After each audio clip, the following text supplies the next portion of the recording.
Wednesday, and we're going to talk about the Morrigan and the call of the Morrigan. So the Morrigan, who is she? With Wiccan and paganism, first thing that you need to understand is that the feminine and the masculine are balanced. So God makes up of the divine feminine and the divine masculine. And together when they join is called the all, okay? Well, the Morrigan would be considered the divine feminine of the Irish paganism, okay? So she's the divine feminine. She's the 3-in-1. She's maid, she's mother, she's crone, she's life, she's death, she's rebirth. So the darker aspects of life. Now, the divine masculine for her, especially in the Irish paganism, would be called her consort, or Dagda. And Dagda is the fairy king. He's the son of Danu, which Danu is the overall mother goddess for the Tuatha De Danann. So the mother goddess of the she, think of it that way. And remember last week when we talked about the she and their origins, at least the mythology on their origins, and it says that they are children of God. So if she is the mother that created the children of God, that would imply that there's a balanced energy as well in the cosmos that, rules everything. So anywho, so I'm going to read to you an excerpt about their union, and I'm going to go over this book too as well, and I'll get in more in depth of it later. But Stephanie Woodfield, it's called Celtic Lore and Spellcraft of the Dark Goddess. This is the best book, at least in my own personal opinion, in regards to the Morrigan, all aspects of her, finding out about her, how to work with her, what she likes, any and every kind of knowledge about her. This is a really good book.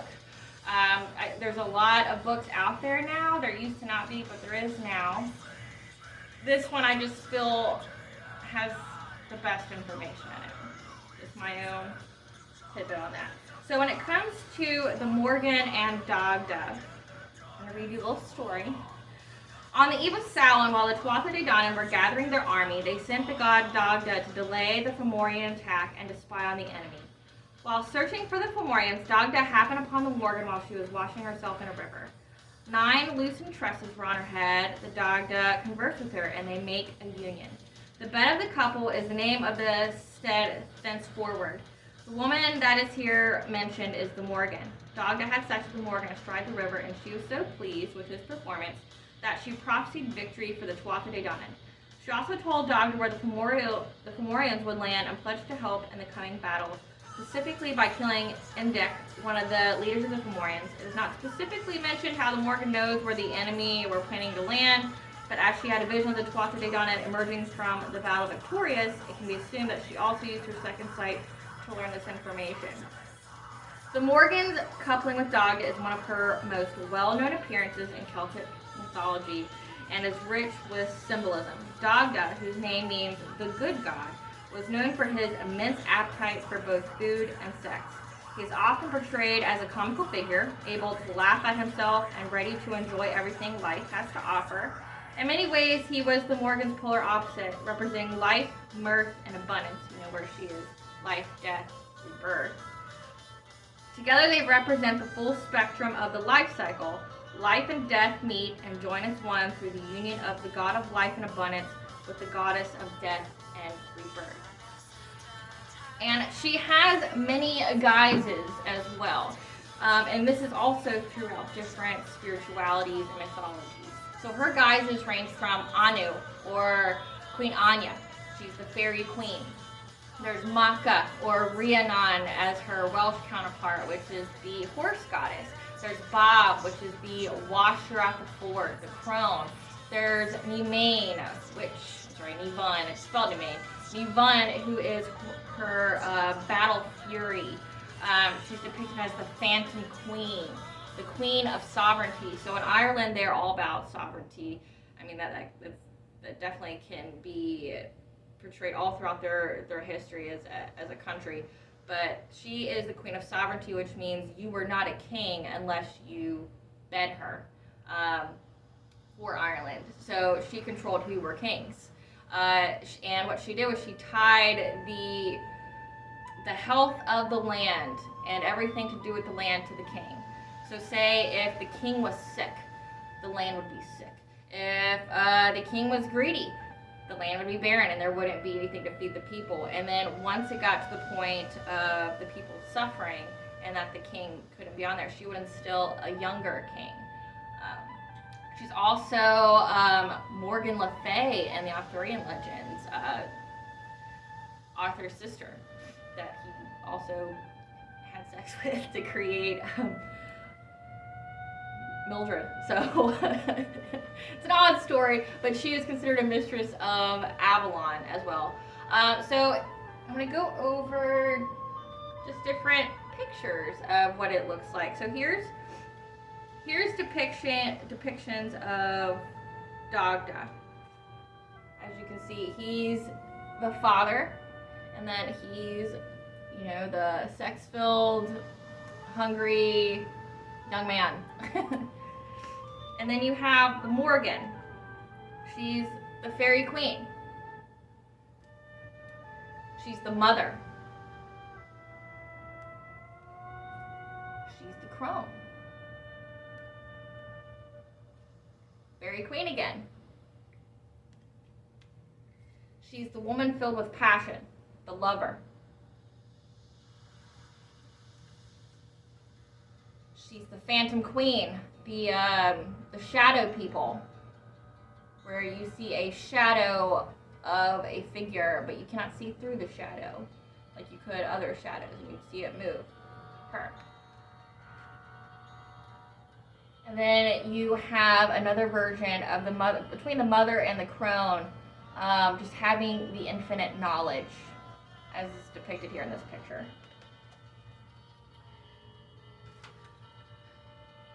So she's a warrior. She's a fairy queen. She stirs the cauldron of life. None enters and none leaves without passing through her. She's the enchantress, the creatrix. She's the lover. She's the battle queen. She's the human queen in some stories. Now I'm going to show you some artwork of how people have perceived her over time. Like these are all different pictures from all different countries. They're pictures from different time periods. And the Morrigan isn't mainstream. She wasn't adopted by Marvel or Disney or any of those like Thor and Odin were. She's not. So the fact that there's so many books about her now, and there's so much artwork about her, and the fact that her name has lived throughout history, and how certain sites are still protected in Ireland because of her, will just show the importance of her and how she's not going anywhere. She hasn't went anywhere, and the fact that there's more people wanting to know more about her is because of her call. A call from her is when she starts coming into your life because she has something that she wants from you. And we'll get into more of that. But look at these pictures.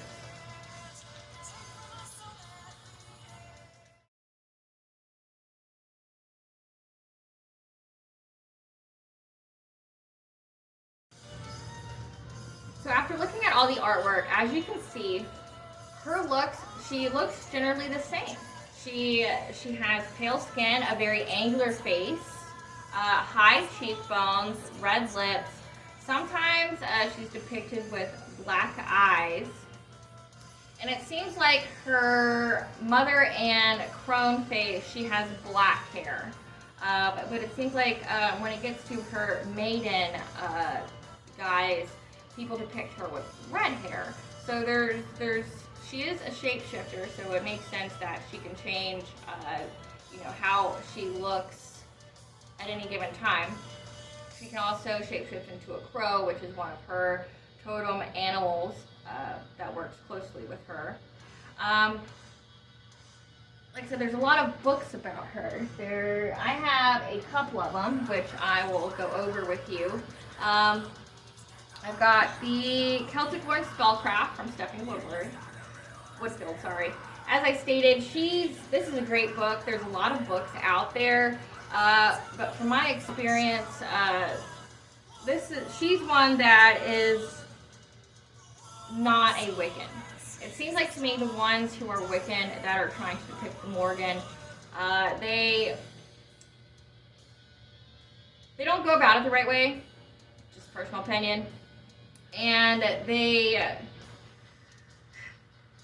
there's great Wiccans out there. I'll just put it that way. But with Wiccanism, there seems to be some misguided information about magic. You know, they seem to think they can do magic every day or call on all these different entities. You can't do that. Like, you really can't. If you are doing magic every day, you cannot have even remotely a stable life. Your life is going to be in chaos because you're just throwing all this stuff out there. And if you're just, like, say if you were never actually called by a deity and you're just lonely and you're just looking to see if there's anything out there, there's books that definitely reflect that. Like, there's Goddess Alive, Goddess Afoot, that has guises of the Morrigan in there, but what it tells you to do is essentially let her possess you in order to get to know her. Do not ever do that.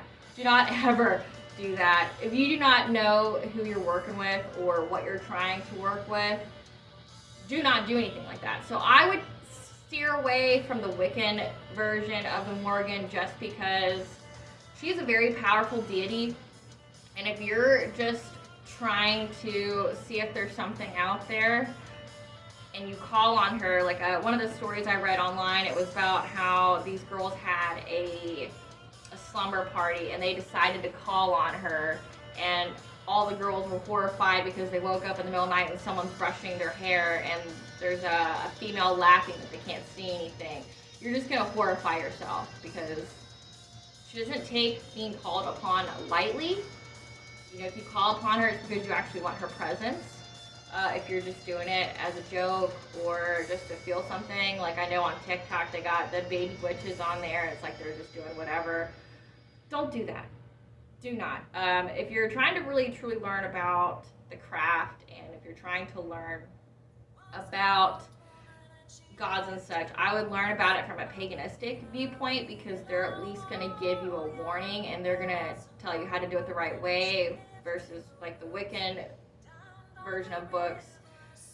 They're either going to tell you she's all around evil, which she's not, or they're going to tell you to do things that would not be good practice for anyone.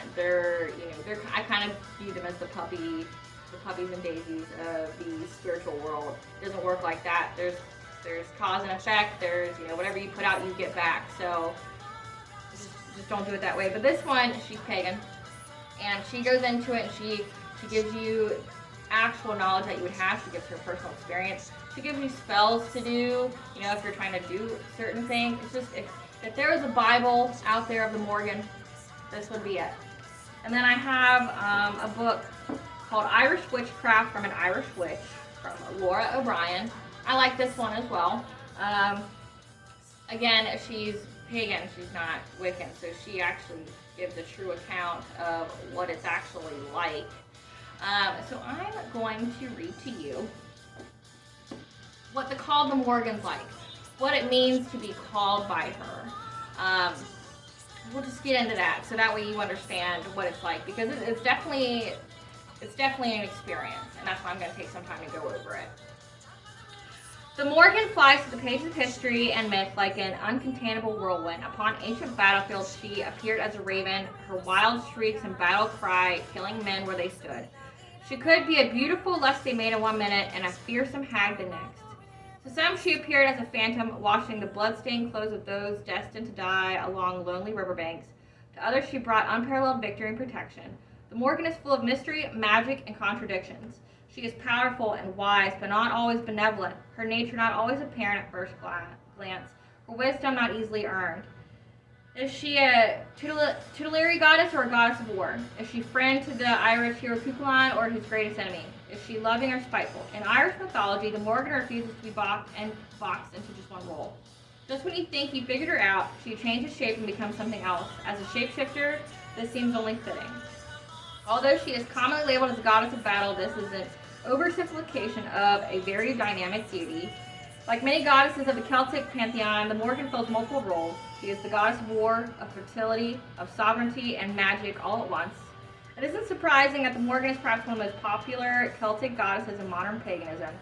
She exudes an air of confidence, power, and magic. She survives in various incarnations within the Celtic tradition as a goddess, fairy woman, a ghostly phantom, and mortal queen. Today she remains a popular protagonist in films and fiction such as Marion Zimmer Bradley's The Mists of Avalon and Pat O'Shea's The Hounds of the Morrigan. Yet despite this, her myths and importance in the Celtic pantheon are often misunderstood. For many, her reputation as a goddess of death and war makes the Morrigan an intimidating figure to work with. Although 19th century scholars interpret her as a goddess of war, this is not precisely correct. At times, she does bring about death, participate in battle, and protect warriors, but she's more accurately called a goddess of sovereignty. She is the patroness of those who wield power, whether it is the power of kingship, prowess on the battlefield, the power over life and death, or personal power. My own experiences with the Morrigan began a few years after my initiation into witchcraft. At the time, my life had been very chaotic, and a goddess personifying victory over life's battles and her strength was quite appealing. But even when the Morrigan began to make her presence known in my life, I hesitated to call upon her. Never one to be ignored, the Morrigan then began getting my attention in dramatic ways. Crows, one of her totem animals, began taking an unusual interest in my home, my office, and even my car. When I left for work in the morning, there was always at least one crow perched on top of my car. Sometimes it seemed like an entire flock, or a murder, as they say. At first I thought they were attracted to garbage cans we kept near my usual parking lot, but after moving the cans to the other side of the house and even attempting to park my car elsewhere, my mornings continued to begin with the harsh cries of some very curious birds. At work, my boss asked me if I was feeding the crows since there was almost always one perched on the window ledge next to my desk several times a day. Several people, coincidentally, but we know there are no mere coincidences in a magical life, lent me books that mention the Morrigan, or Morgan Le Fay, or fantasy novels featuring goddesses that bore a strong resemblance to her. I had remarkably vivid dreams where the Morrigan appeared in both human and animal form.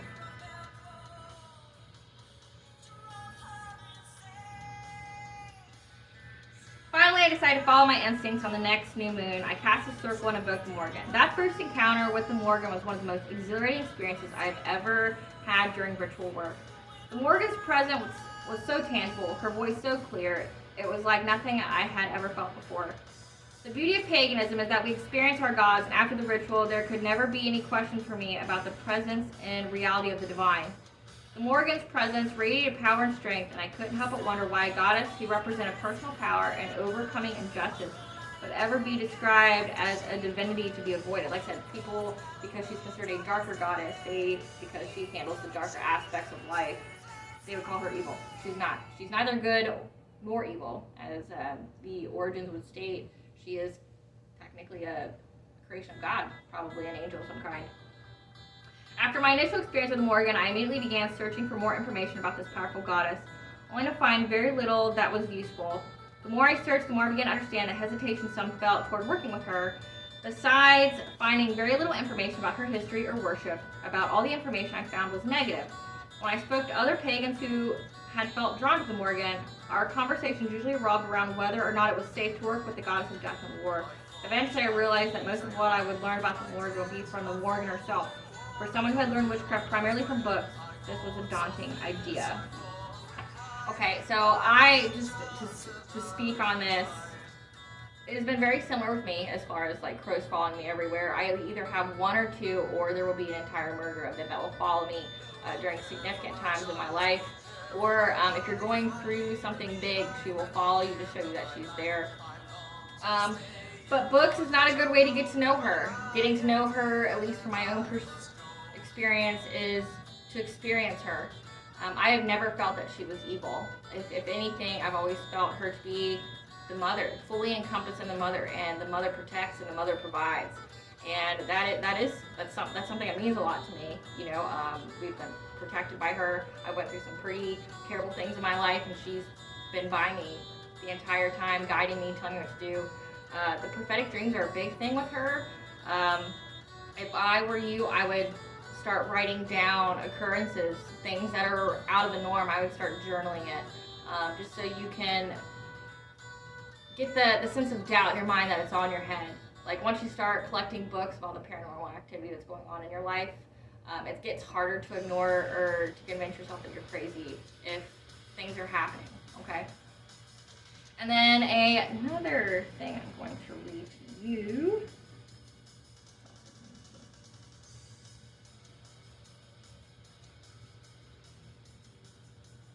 No, I'm not. I'm going to read to you about Lora O'Brien's account of working with the Morrigan. Many modern witches have a huge interest in the Morrigan. She is the witch of the Tuatha De Danann, known as one of the most powerful entities in the Irish pantheon. She's a shapeshifter, a dark being who is often mentioned in the tales, but whose contradictions are little explained. Living where I did, she held an obvious attraction for me, and realistically, she's probably the main reason I ended up living where I did for so many years. Whenever I told anybody I was moving to Roscommon, the response was always, Roscommon, where's that then? On the way to Mayo? I still can't quite believe I wasted so much time all those years hanging around Newgrange and the usual tourist places when this undiscovered and untapped majesty was right here with very few left to work it. The Morrigan has always fully fascinated and truly terrified me. She is a goddess of great power and fear, great strength and potency, great honesty and hunger. She can be as nasty as a bed of snakes or as toweringly tremendous as a hurricane. She is not a force to be trifled with, and I was quite happy to shy away from her intricacies and play quietly in the sunshine of my innocence. Unfortunately for me, or perhaps fortunately in the grand scheme of things, she had other ideas.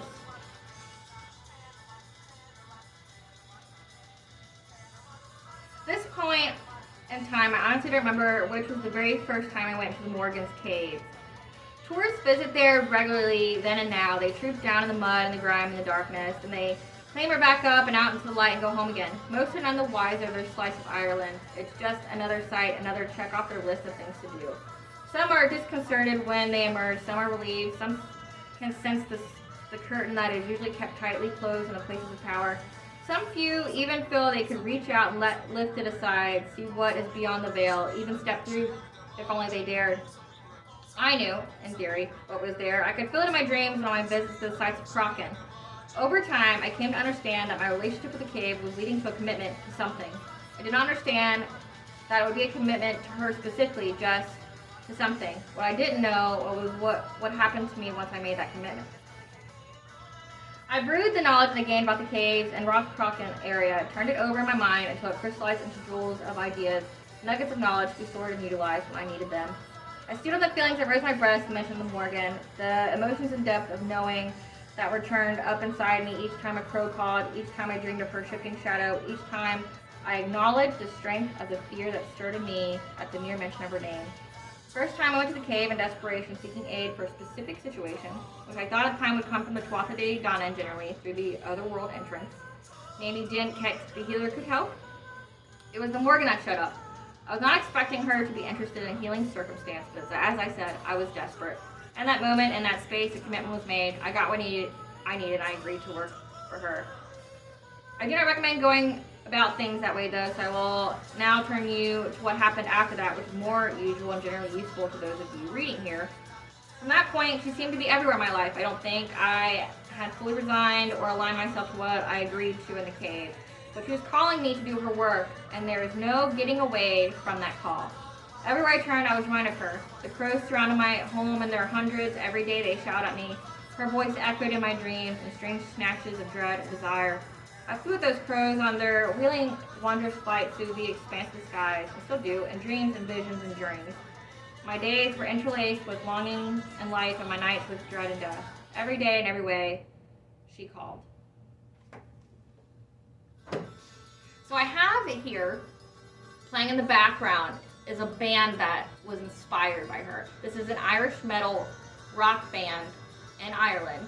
And this album that's been playing the whole time of this movie, or this video, is called The Morrigan's Call, and it was released out in 2006. So an interesting thing about the name Cruachan, in mythology, Cruachan, a she maiden, gets rebirthed into our world as a human.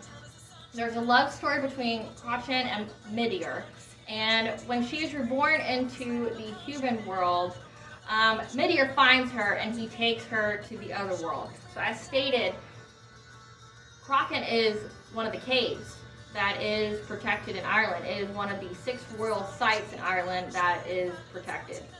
And it's actually called Roth Cruachan. But the mythology of it is that it's the entrance to the She, the entrance to the other world, or the Irish gates of hell, as some would call.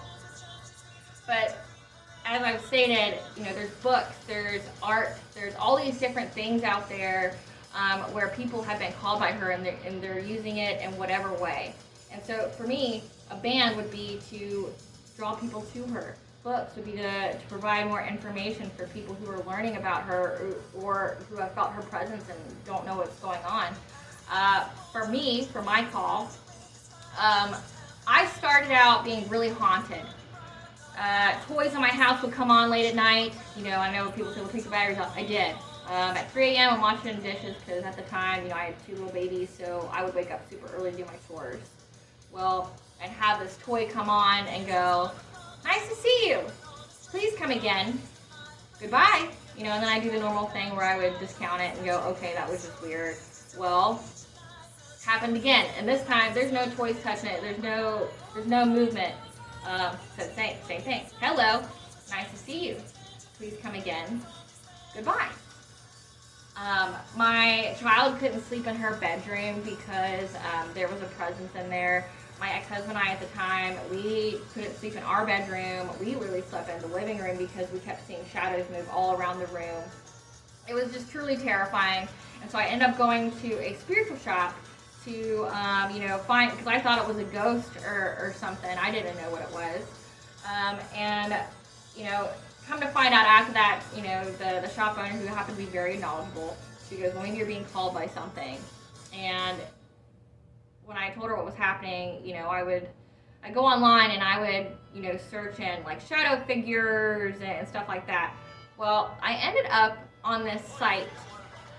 They are called, I'm trying to think, they're stationed in California, but they're the Priesthood of the Morrigan. They have a very specific Gaelic name that I can't say, but I will provide the link to that in my description so you can go. But they describe the Morrigan's call and how you're going to be, you as well as your family will feel haunted for a time, that she will make her presence known to all of you.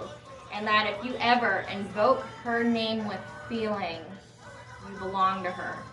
I know there's some people who think that, you can call on her, you can pray to her, you can, as long as you don't do a spell that involves her, you don't belong to her. It's not true. If you've ever called her name with feeling, you belong to her. You have given her permission to be in your life, okay? Once you give her permission, that's it, There's no amount of Palo Santo or Sage that's going to get rid of a deity. That's why I tell you to proceed with caution, like with those Wiccan books that tell you to essentially have a deity possess you. Don't. But for that, you belong to her. You don't even know what kind of commitment you've made. It's not something you can walk away from, And for her, because she would be Queen of the She, she's going to probably use you as a warrior for nature of some kind. You're either going to be like someone who tells the world about her. You're going to be someone she's going to take you, fortify your strength, make you a warrior of some kind, and she's going to push you in that direction. So if you're really good with logistics, she's going to help you bring everybody together. If you're really good with art, she's going to be your muse. If if you're calling as animals, basically they just want us to save the planet before it's too late, because we are the nuclear age. It's too late. If we misstep in any kind of way, it's gone. And I kind of like to think of the She right now as the movie The Happening, where nature kills humans because they started killing the bees. She's not killing humans. They're going, hey, human, wake up. You're about to die. You're about to die. We need to get this going. We need to stop polluting everything. We need to start recognizing that all of us are one, that we're all in this together, that we need to make our environment better. We need to quit going on greed. We need to quit slaughtering animals and just throwing away food, even though there's so many people starving. That's what they are doing. So she is going to demand that of you. And if you didn't call on her at all, and she's just being a presence in your life, just know you have some kind of skill set that you may not even know about. She's going to awaken that in you, and she's going to get you to do the bidding for that. But speaking from somebody who's had her in her life, she's followed my family. My family is from Armagh, Ireland, which is a huge pagan site of Macha. And Armagh has apples, which apples, if you didn't know, are food of the divine. When you cut them in half, the seeds form a pentagram. And in other spiritualities, say, like in the Hispanic culture, Dios de Muertos, they put apples in the ground as food for the dead. So apples are very spiritual. And, Adam and Eve, apples also represent knowledge. So Eve ate the apple of knowledge, and she condemned us all, apparently, because she didn't want to be stupid. But yeah, I lost my train of thought after that. It happens, guys. It's alright. Follow his family. Yes. So she will follow you and your families. If you have for my family, it seems like all the women, we've gone through very similar trials in our lives.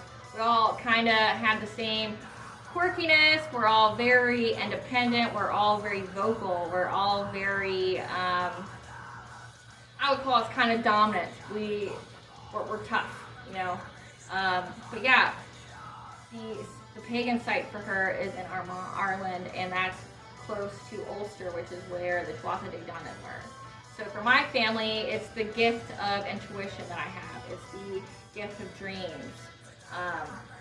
And I use that in my life, but it's to aid her in some way. And I honestly am very grateful for her presence. She's got me through a lot of hard times. I have never felt that she was cruel. I've never felt that she was vindictive. However, I treat her with ultimate respect. And if you are called by her, just know no male deity is allowed to be above her. If you have an altar, don't you dare put anything masculine on it. She will have it destroyed or thrown off in some way. No one's above her. She wants complete, it's like the Wiccan read, complete love and trust. You are not allowed to question her. You have to believe in her, and she will give you tests of faith where you have no other option but to trust her and her message to you to get you through things or whatever she's trying to lead you towards. You have to trust her completely, and it will work out. When I told you to write things down, I've written 8 books about my own personal accounts with her and the visions and everything, what transpired. Like I said, it gets hard to ignore once when you start writing things down and notating it like as if it was a scientific experiment. One thing I will warn is that if you ever call on her to help you, say she's great for going through abuse, declaring your sovereignty. So if you were a person who went through rape, abuse, near-death experience or something, and someone took your power from you, she would be a great source to get it back. However, say if you ask for protection from an ex-lover or something like that from her, she will give you that. But say if you go back to it, your life will be way worse than it was before she became involved. So she's not for the weak or the timid, but she's an absolutely great power and influence in your life. If you ever get the chance, or or if it happens upon you, just know she's not evil. She's not good or evil, but she's not evil. And in history and mythology, she seems very vindictive and just bloodthirsty. I don't view her to be that way. To me, she's always been the mother, and she demanded that of me and made me rise up. So that's all I have for you today on the Morrigan. Please join me again on every Wednesday for anything and everything witchy. Her colors, I forgot to mention that. Her colors are red and black. which a lot of the Irish families, if they are from Northern Ireland, their family crest will be red and black. So they may have some kind of linking to her. She is also represented with obsidian, snowflake obsidian. Crows. Crows are a big thing for her. If you're being followed around them all the time, crows just in magic in itself are signs that someone's using magic or some kind of intuitive power to watch you, to gain information about you. And with her, it's usually 3 or more for me. It'll be 3 or more crows if it's her. But remember, please like and subscribe. This is Elena with the Spark Herself and Witchy Wednesday. Thanks, guys.